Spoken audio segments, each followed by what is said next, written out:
Was it just me, or did Max Payne in this game kind of look like Jeff Bridges would look like if he was playing John McClane in Die Hard?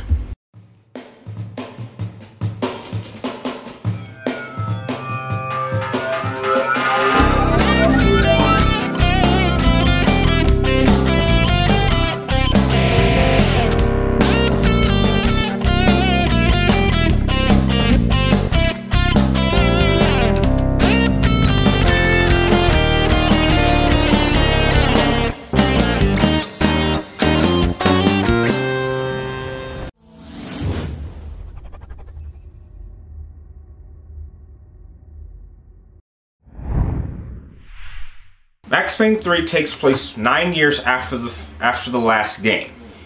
Since then, Max Payne not only is no longer part of the NYPD, but due to a certain situation that you will find it in the game, no longer lives in New York and is now working as a private bodyguard for a rich family in southern Brazil.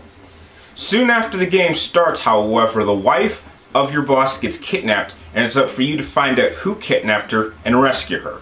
Of course, over the course of the game, things will change, and the storyline will get more crazier than you can think. Now, the thing about this particular story is it's no longer that dark noir feeling that you got from Max Payne's 1 and 2. And it kind of goes for a straight up action game. Not saying that that's bad, it definitely changes the tone of the game, but it definitely makes it stand apart. And although I'm not really quite a fan of just taking one storyline that actually stood and kind of making it a little bit more generic for a mainstream audience, but I think that for what the game provides in story actually works, and it's enough to get you through this 10 to 12 hour campaign.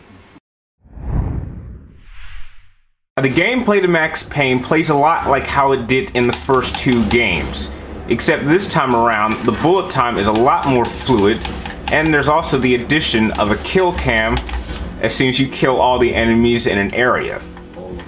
Also, a kind of a moderation from the previous 2 games that Max Payne 3 actually has is the addition of a cover-based system. Now, this cover-based system actually can help you out in some sense because of how the arenas of Max Payne 3 are kind of labeled out. They're not like in the first 2 games how you kind of are either fighting in a hallway of a building or an alleyway. They're actually quite vast, and so a cover-based system is really needed.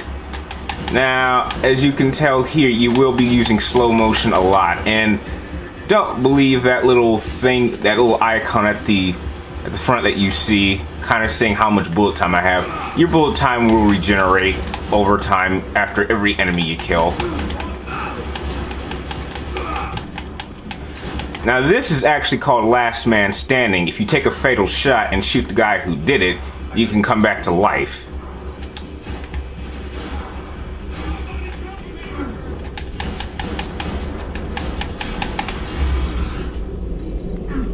Pretty cool, huh?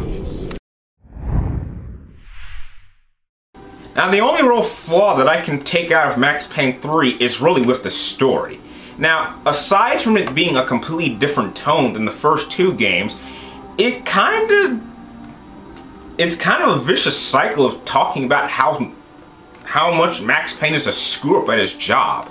I mean, constantly throughout the game, not only is he drinking and shaves his head, he's constantly talking about killing himself. There's literally a line that he has, and I believe a later mission about 8 hours in, where you're shooting up a police station, or he says, if I remember correctly, if you had told me 6 months ago that I would be in southern Brazil shooting up a police station, I would tell you to strengthen up my drink so I could put a bullet in my head. And he constantly is talking about killing himself throughout the entire game. So, I'm really not sure what's wrong. Throughout the game, I mean, at the beginning of the game, it's clear that he's over the death of his wife and baby. He's clearly over it. There's even a level where he talks about that. And so, that whole my wife and child thing is no longer an issue, but I don't know why he's still kind of in the state he's in. It doesn't make sense. And there's no mention of anything that has even happened in the past. This game kind of stands apart on its own and has really little to no ties with the previous 2 games. I mean, especially at the ending of Max Payne 2, which he was supposed to be kind of happy, you would expect him to be a changed character. But it seems like he's even worse than he was in the first 2 games, which just totally blew my mind. And unlike 1 and 2 that actually had kind of somewhat happy and resoluting endings in which Max Payne has a realization he kind of feels like he's a better person, the ending of this just ends. I mean, he's at a moment where he's right now about to shoot the guy who caused all this, but he doesn't do it, and he allows him to get arrested, which he then eventually ends up dead in prison. And then he finds himself in Baja, and he just is sitting there drinking. So the game, it doesn't have a sense of finality in terms of story. It just sort of just cuts and ends, and I'm not, like, it's unclear if they're gonna make a 4th game or if they should. This is really not a game they needed to make. I think the first 2 games are solid on its own. However, I do think that it is a solid story. It's just the weakest story of the 3. That's just my personal opinion. Despite its flaws, Max Payne is still a really good shooter, and it does bullet time better than any game that has come before and probably afterwards.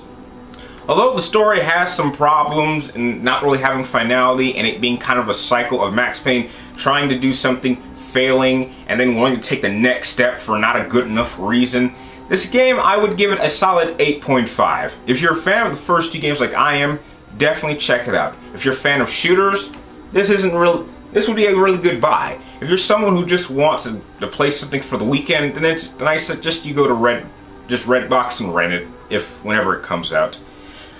If you like this review, please like, comment down below, and subscribe up top. You can also follow me on Twitter and friend me on Facebook in the description down below. And like always, thank you for watching, and I will see you next time.